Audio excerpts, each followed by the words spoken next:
Assalamualaikum warahmatullahi wabarakatuh. Saya Anggita Kurniati dari tim Literasi dan Numerasi SDN Lagadar 1 akan mereview cerita yang telah saya baca menggunakan metode Fishbone. Cerita tersebut berjudul Janji Sepotong Roti yang ditulis oleh Ambu Ida, pengadaan dari Lex Sambedas, TGRI Kabupaten Bandung. Cerita tersebut diceritakan pada siang hari di mana yaitu di sebuah mall. Siapa yang ada dalam cerita tersebut yaitu adalah Yuda dan juga ibunya. Apa sih isi dari cerita tersebut? Yaitu seorang anak yang sedang mencari makanan untuk ibunya yang sedang kelaparan. Kenapa cerita tersebut?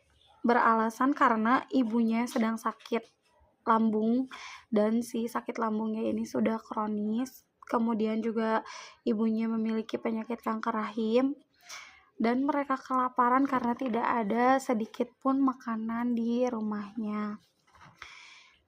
Bagaimana sih cerita tersebut bisa terjadi, yaitu si anak tersebut mencari makanan di sekitar rumahnya, ke tetangga-tetangganya ataupun tempat sampah yang ada di sekitar rumahnya, namun tidak mendapatkan makanan juga atau sisa-sisa makanan.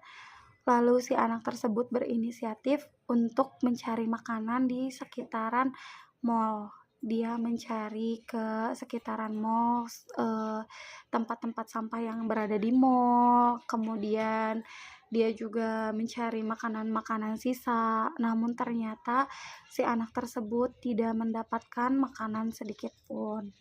Kemudian si anak tersebut berinisiatif untuk mencari alternatif lain dengan cara membantu orang lain untuk membawakan belanjaan orang yang ada di sekitaran mall.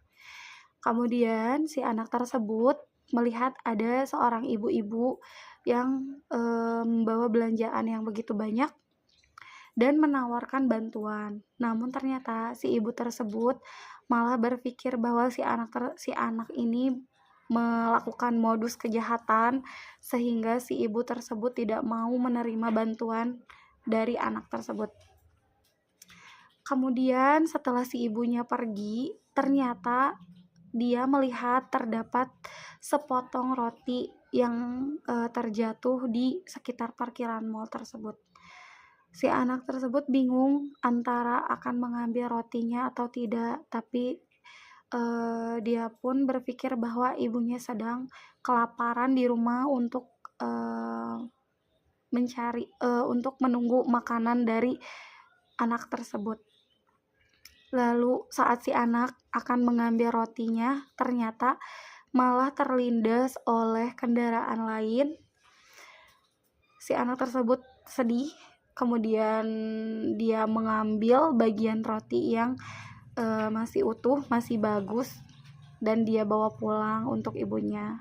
Sesampainya di rumah, saat dia membangunkan ibunya yang terlihat sedang tidur, ternyata si ibu tersebut tidak bangun-bangun dan kemudian si anak tersebut menyimpan rotinya di atas perut ibunya.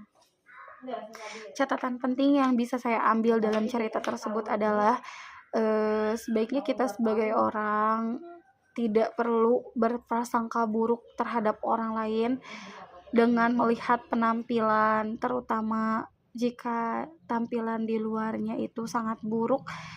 Bisa jadi mungkin hatinya tidak seburuk penampilannya. Sekian cerita dari saya, sekian review dari saya. Terima kasih. Assalamualaikum warahmatullahi wabarakatuh.